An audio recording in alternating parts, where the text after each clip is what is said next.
like was enough for her. So do you mind? Thank you.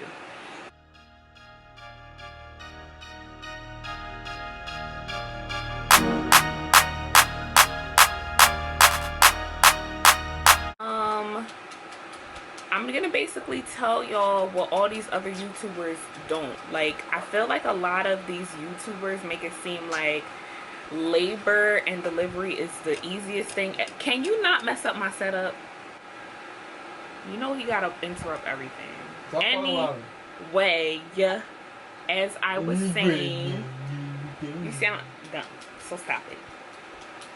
Anyway, yeah, I'm about to like expose what these YouTubers be not telling y'all, because they be making it seem like, oh, my labor and delivery was so long. Yeah, they don't tell you everything though. It's not pretty, okay?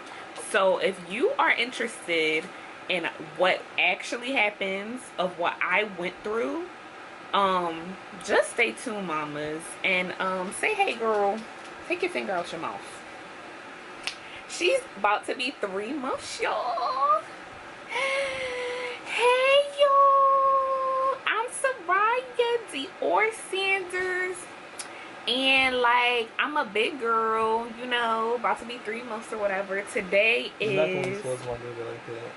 July 23rd. Yeah.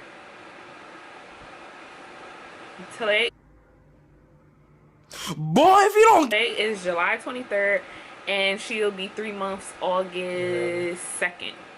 That's enough. Like, look how big she is. Oh my goodness, so cute.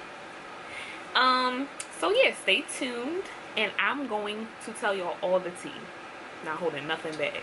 The day after I gave birth, I literally was like, oh, I'm gonna do this video. I need to tell my supporters the tea, because they don't tell you all of this. Like, I wasn't prepared. So I wrote down a few notes literally the day after birth. And so I don't know, like, this won't be more, it'll be like what to do when you're in labor and delivery, and like what actually happens. So I'm gonna go straight down the list, and then I'll just talk about basically mom life now. Alright, so the first thing I wrote down was push when you're having contractions. So they say it's better to push when you're having contractions because it's like easier or something like that. I'm not sure how true that is or not, but I guess it works because I pushed her out in 40 minutes and they were all like, oh my god, like, you did so great, it was so fast, you did really good, because I heard it could take up to 3 hours for the baby to come out. So as far as that's concerned, I did really good. I was in labor for 14 hours, but that's because I got induced, because I was admitted from having high blood pressure. I went in for like a regular checkup, and it was 3 days after my due date anyway, and they saw my blood pressure was high, so just to be on the safe side, they were like, we're gonna admit you and we're gonna induce you. Are you down for that? I was like, hell yeah, get this baby out of me. So going back to starting my labor, and she's just like talking and playing, but going back to like my inducing, they started off like slow. So they started off with just giving me these pills every 4 or 6 hours, I believe, and I didn't really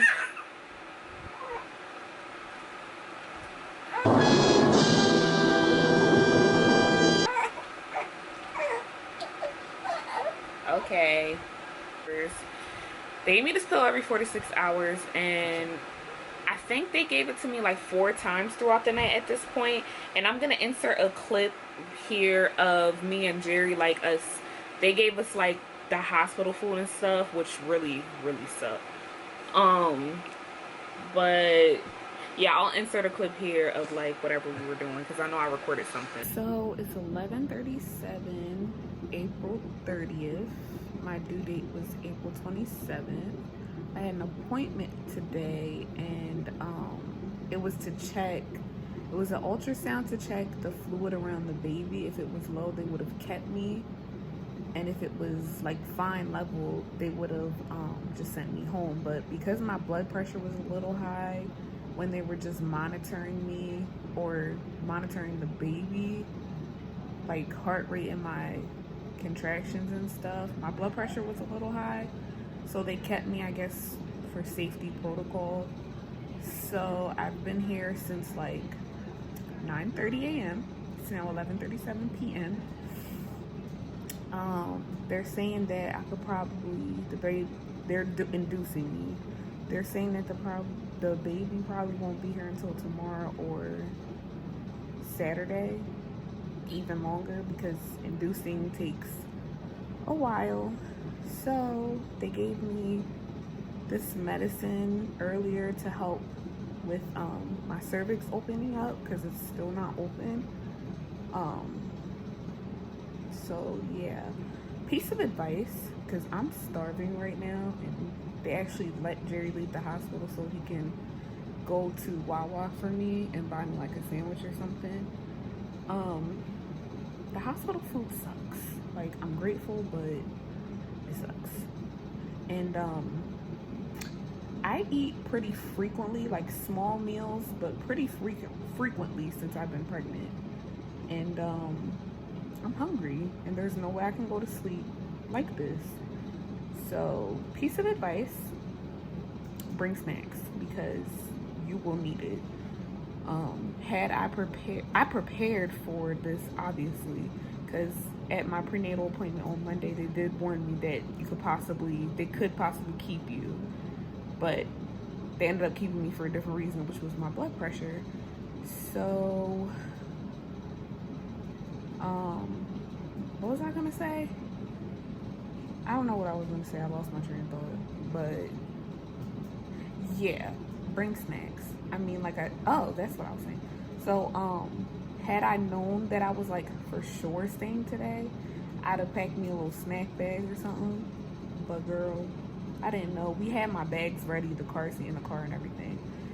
But we didn't think that I would actually have to stay, because I've been really healthy my whole pregnancy. It was just like a little high blood pressure, that's it. It's fine now, but you know, just for safety protocol, so I get it. But girl, first of all, I don't have that good of signal here. I'm bored. I can't like get on Instagram or anything. My iPad's working better than my phone. So I just started to just watch YouTube on my phone. I watched a couple movies earlier that was just playing on the TV, but I was like in and out of sleep. So I think what they're gonna do is give me another one of those pills to help with opening my cervix. It also helps with the contractions, which goes in with dilating you. And so, yeah. So we'll see. Jerry just got back my food, so we will see. So now I can't eat because I had to take this stupid pill. I'm so annoyed. I hope I could leave this hospital by Monday. It was like that was me before I was in any type of pain or anything. And apparently before they admitted me too, and they were like checking my stomach, they like wrapped these things around me or something, like these bands around me to check the baby, to make sure the baby was fine, which she was. They saw that I was having contractions. I was like, oh, that's what that was? And Jerry was like, come on, dummy. Like, you don't know what... I mean, I don't know. I didn't know what contractions felt like. To me, it just felt like a little period pain at first.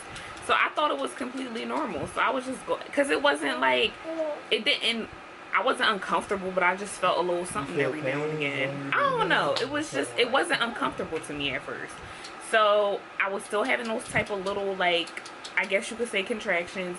And honestly, I really couldn't feel it. And when they had these straps onto me when like I said, they admitted me and stuff like that. So I bless you. So I could see when I was having like a little spike, which meant I was having contractions. And I'm not sure if I recorded that or not, but if I did, I'll insert a clip. But yeah, so that wasn't really working. So then they the next day they ended up saying, okay, we're going to use a balloon and like expand you so you could be 4 centimeters. So at the time, I wasn't even dilated yet, which is basically I guess your vagina open up, your uterus, whatever, so that the baby can make its way out through your birth canal. So I was no way, shape, or form dilated whatsoever. So they're like, yeah, the baby is, you're not dilated at all. Actually, once I took those pills, I think I got to 1 centimeter. So it's like, oh, okay, that's progress, or like a half a centimeter or something like that. But I was there for like 2 weeks. Or I was at a half a centimeter for 1 week, and then when I got back and took the pills and stuff, that's when I was, and I'm sorry, this is all over the place, because I waited so long to film this, and I'm finally getting around to it. I should have did it like earlier, but whatever. Anyway, so I finally got to 1 centimeter, and they were like, all right, like, we need to speed up the process a little bit. So like I said, going back to the balloon thing, they filled it up with water, or they insert it in you and then they fill it with water. It's kind of like a catheter. It felt, girl, when I say it felt so uncomfortable, like, I think it took 4 hours for me to, or I had that thing in me for 4 hours, and at that point I could not move out the bed, I believe. Is that the, no, I could move. They said if I had to pee or something, I can do that or whatever. So after about 4 hours, I think I was like, oh, I can't hold this. Like, I really gotta pee. So I went to the bathroom to go pee, and I peed, and the thing comes out. Girl, that thing was huge. It was like this big, and it just fell out in the toilet bowl. And I'm like, ew. Like, I was freaking out. I was like, I called the nurse and everything, and I'm like, girl, like, well, I didn't say girl, but I'm talking to y'all. I was like, oh my gosh, like, it fell out. Is that bad? She was like, no, that's great. That means you're 4 centimeters dilated. Let's check.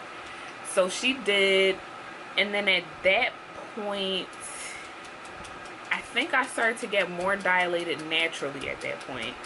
So time was going on, I'm getting more dilated. And girl, that means if I'm getting more dilated, I'm getting more contractions. So before I got the epidural, they was like, do you want to take some pain? What the heck did they give me again? I don't remember. My labor was so freaking long, and I could not wait to get it over with that I don't remember. They gave me something before they actually, I think they gave me IV for pain. Yeah, first of all, they gave me so many fluids, so many IVs. It was so many things hooked up to me. It was like so uncomfortable. And this is on the, like, going towards the end of day 2. It was helping with my contractions, because they were definitely getting a little more intense, and they were like, do you want to start your epidural? And I was like, no, like, I'll wait it out, because I think at this point I'm only like 5 centimeters dilated, and mind you, hours and hours are going by, and I'm like, you think the baby will come tonight? And they're like, no, like, we don't think the baby will come tonight, we don't think so. So my contractions started getting super intense towards the end of the night. Like, it was bad, like excruciating. Probably around 7 o'clock, that's when I was like, all right, give me my epidural. Maybe a little earlier than that, I don't really remember. But I got my epidural. I was feeling much better.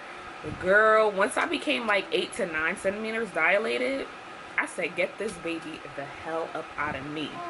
Because at this point, mamas, it didn't feel like a little period pain no more, mamas. It felt real. It felt like somebody was ripping my insides. Like, I can't even tell you what the hell labor felt. Honestly, the delivery part is the easy part, but the labor, and it's probably because I was induced, and I'm not even trying to scare y'all. If you're pregnant, good luck, ma'am. Good luck. If you have to get induced, good luck. And that's all I gotta say. If you going naturally, you'll probably be better off. But because I was induced, it's kind of like I was forced. Obviously, I was forced into my labor, so I think maybe that's why it was a little more painful. But regardless, that ish hurts, okay? I heard women all around me screaming towards like 2-3 o'clock in the morning, and she came at 4:55 in the morning. So I was really good with how I was handling my pain and stuff like that. Like, everybody kept saying how good I was doing, and I'm like, yeah, okay, but like, get this baby out of me though. They're like, oh no, we still gotta wait, you're only 9 centimeters, you're only 9.5. I said, get this baby out of me, I feel like I gotta poop. and like you feel like you have to poop when the baby's really ready to come. Like, that's the crazy part. And she think it's funny. It's not funny. Like, it's not funny at all. But anyway, that's like my labor, and I'm leaving so much out.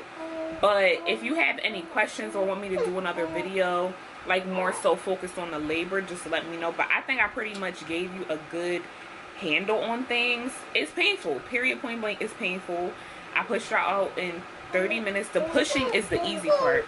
So like I said in the beginning, push when you have contractions, because it's the, like, it's not nothing easy about it, but it's just better on your body. You're doing more, like.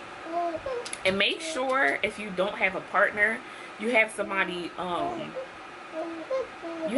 support to support you through it, like your mom, your grandma, your sister, somebody, your best friend, somebody. And you know, I had her during, well, if you don't know, I had her during the pandemic, COVID-19, which was also crazy. They said basically you can't have nobody with you. So my mom, my sister, they all would have been with me. My mother-in-law would have been with me. Nobody could come. So obviously I had my husband there with me.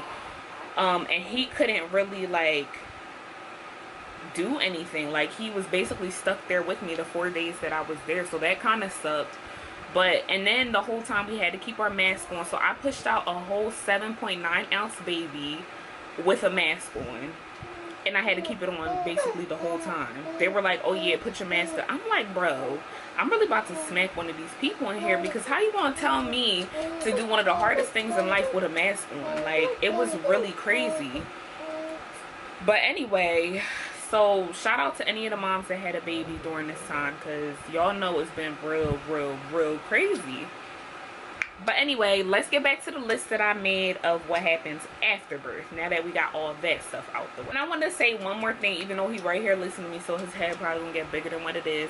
Shout out to Jerry, yo. He really did the damn thing. Like, honestly, I probably couldn't push her out without him, because he was like, come on babe, you got this, like, she almost here, I see her head, like, she coming. Like, so he kind of motivated me to keep going. Because, like, it's so tiring. Like, when they say, my sister-in-law told me, like, make sure you get as much sleep as you can before you start pushing, because it's going to be exhausting. Your first couple pushes, you be feeling like you just ran a damn mile, because you'll be real tired. But, yeah, he was really amazing. And I also feel like, if a dude ain't see somebody go through labor and delivery, he not really gonna respect you as he really could, because it's a different level when your man or a man witnesses birth. Like, it's a different level, because it's crazy. Like, I sat and was talking to my friends and stuff, and he was there, and like, we all talk about, like, my friends that have kids and stuff, and we'll be like, and the guys will talk too. They'll be like, yo, like, I don't know how y'all do it. It's really a different level of respect. Like, shout out to y'all. That's crazy. It ain't easy. Like, so just to throw that out there. Do you mind? I'm trying to film. Okay. So now let's get through this list, because I'm not trying to ramble. I'm trying to tell y'all as much as I can remember, but yeah. So what these YouTubers don't tell you what happens after birth, okay? Which is what I think I'm gonna call this video. So we already talked about pushing, the contractions and stuff like that.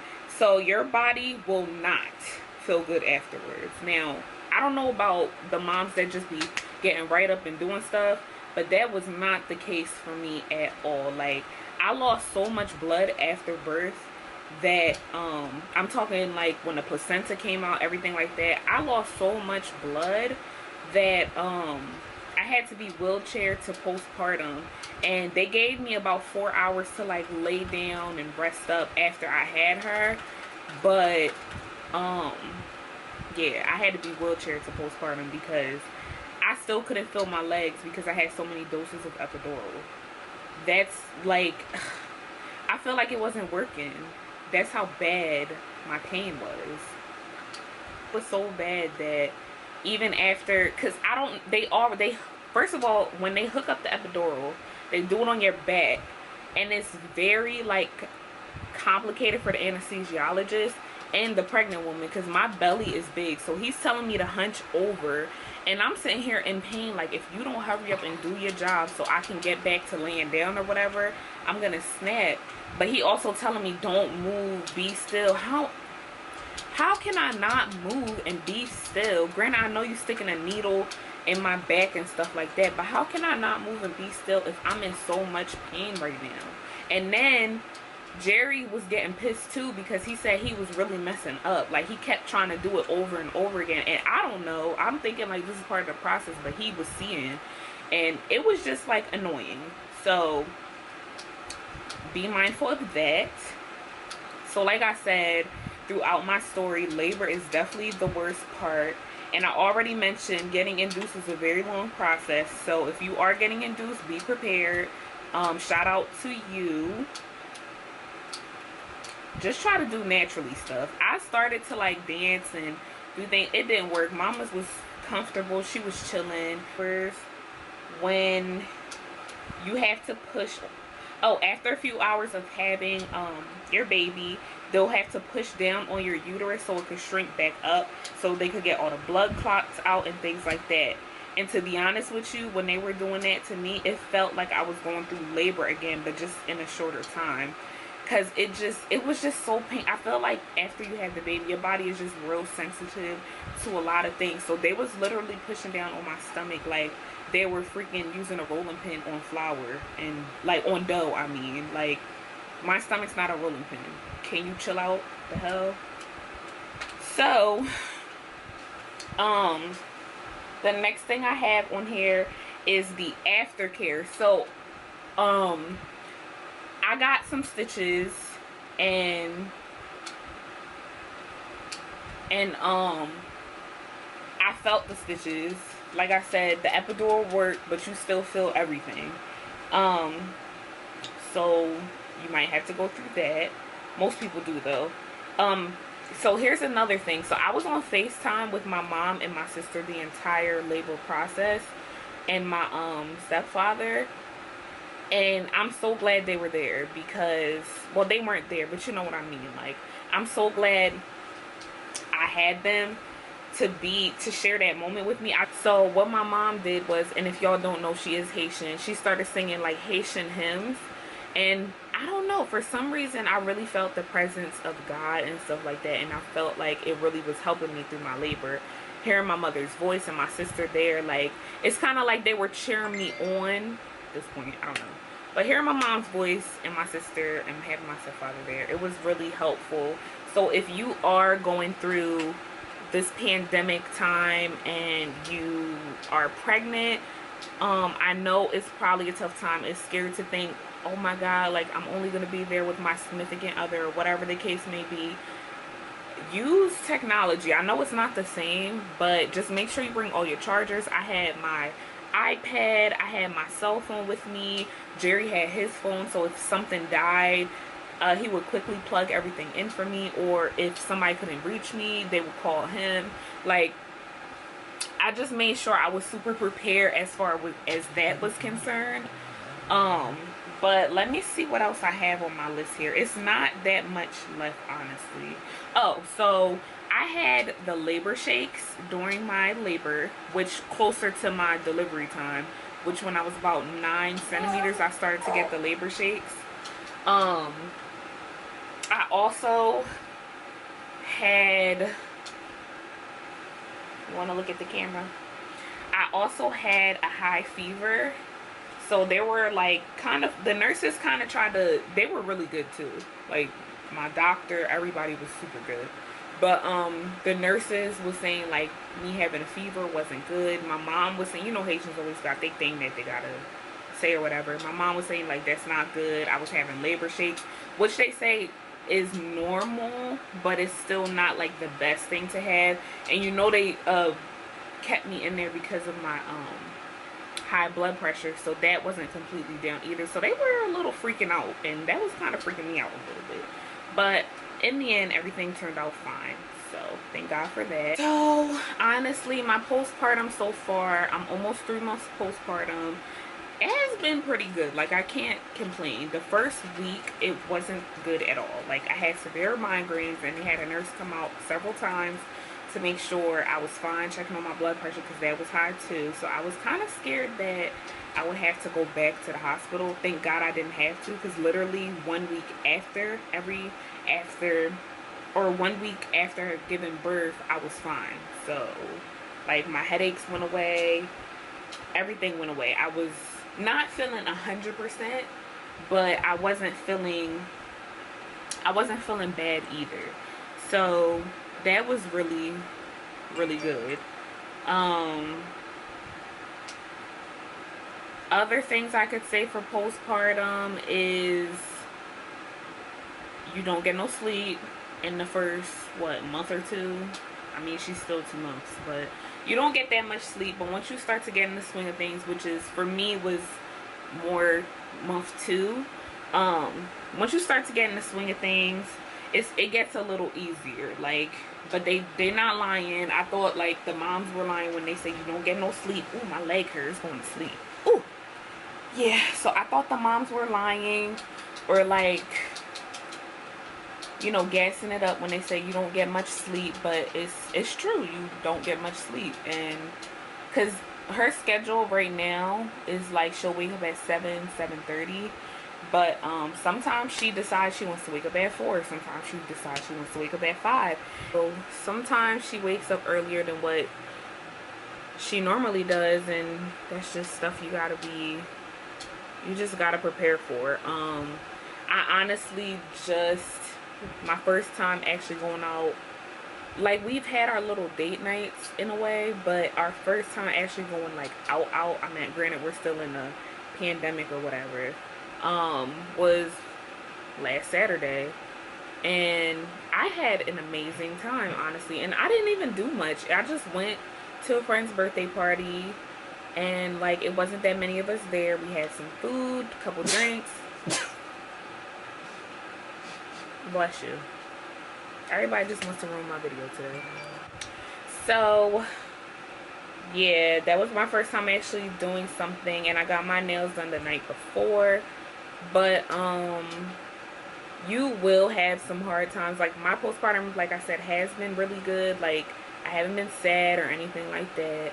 But you have your times where she's crying, and I cried. Like, it's pretty normal. It's not nothing. Ooh, my camera about to die. It's not nothing to be, you know, freaking out about. It's kind of normal. Now, if you're, like, really, like, freaking out, and, like, you should probably speak to somebody, ask for help. Definitely ask for help. Like, when people also said it takes a village, it really takes a village. Like, I don't know what I would do without my in-laws, my mom, my dad, like, my sister, his sisters. Like, it literally takes a village. Like, if we gotta run out real quick, his mom or dad will watch her for us, or my mom or my dad will watch her, grandmother. Like, literally, I couldn't even be doing what I'm doing, which I do hair and makeup. Like, I work for myself. Like, I couldn't even film these like, I couldn't even do anything that I do if I didn't have a huge support system. So I'm definitely grateful for that. So let me switch out my battery. Hold on. So if somebody offers their help, take it. Oh, and obviously her godmothers have been very supportive. Like, very, very supportive. Like, our whole family, basically. So we're definitely thankful and grateful and blessed for that. And the only other thing I can say is I am breastfeeding. So if your milk doesn't come in the first 3 to 4 days, don't get discouraged. Still try. What I did was I started, it's this thing called colostrum. I really educated myself on, like, what it was too, because as soon as she came out, they were like, oh yeah, try breastfeeding. Like, they make you do it right away. That skin to skin, they throw that right on you, which I'm not mad about. She loves breastfeeding so much, but I quickly noticed that she was not satisfied with just breastfeeding, because one, my milk wasn't coming in at first. It took me about, after like 2 days of being home, for my milk to come in, which is pretty fast. I was in the hospital for like 2 or 3 extra days after having her. So once I finally got home, my milk didn't come. I think my milk came like I said, 2 to 3 days later. But what I did was I took the milk maker's tea, and I also like ate 1 serving of the cookies, and girl, that engorgement, honey, it felt like I can't do this. Like, I wanted to rip my titties off my chest. That's how bad it hurt. Like, it hurt so bad, and I'm already like big chested, so oh my god, it hurt so bad. Just me thinking about it, like, it was horrible. But all I did to help was put hot compresses on it. Like I said, I read a lot, and I was pumping like all the time. So I think it took me about 2 to 3, 4 days for that pain to like not feel so bad and for my milk to really start coming in.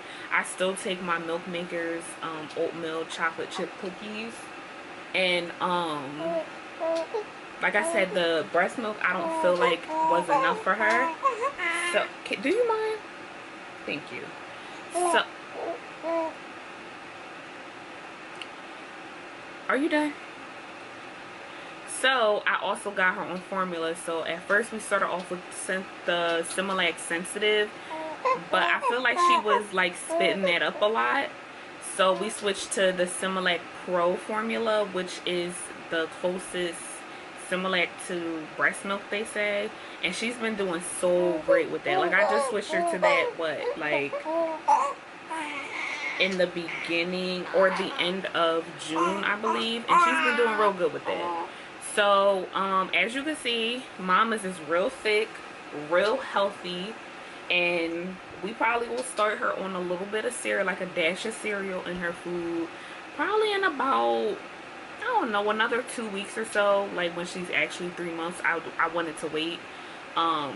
And then, yeah, we'll just go from there. But she's been doing, she loves breastfeeding. So if you are thinking like, I'm not breastfeeding, it's not for me, like I don't have the patience, I would say try at least. Like, I pump, I put like milk away for when she spends the night at my mom's house, so she'll have like something, because she really does love the skin to skin. Like, I barely even pump that much because that's our thing. Like, that's what we do.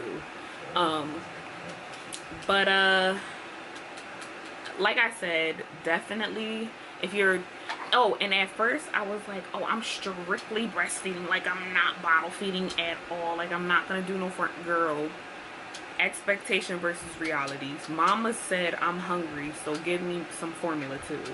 And that's what I did. So I mean, do what you think is best for your child. A lot of people are going to tell you, even your own mother will tell you, oh no, you gotta do this, you should do this. Do what you think is best. And I'm not saying shut out everybody, don't listen to them, but take what you want from what people tell you, because people will impose their opinions on you all the time. But and people are doing that to me, people still do that to me, but at the same time, like, look at her, she's a happy baby, she's clearly healthy. So like, what, like, I'm doing a great job. You just gotta pat your own self on the back and tell yourself that you're doing great, which I know you are. So, you know, keep it pushing, mamas, and be the best mom that I know you are. And when she starts turning her face like that, that means she's ready for the boob. So I am going to wrap the video up right here. Jerry, nobody talking. Are you serious? Don't listen to him, y'all. Anyway, I'm gonna wrap this up here. I hope you guys enjoyed this video. Make sure you like, comment, and subscribe, and I will catch you guys in my next one. Let me know what you want to see next, or if you want me to do any special videos with her or something like that. But yeah, I'll catch you guys in my next one. Bye.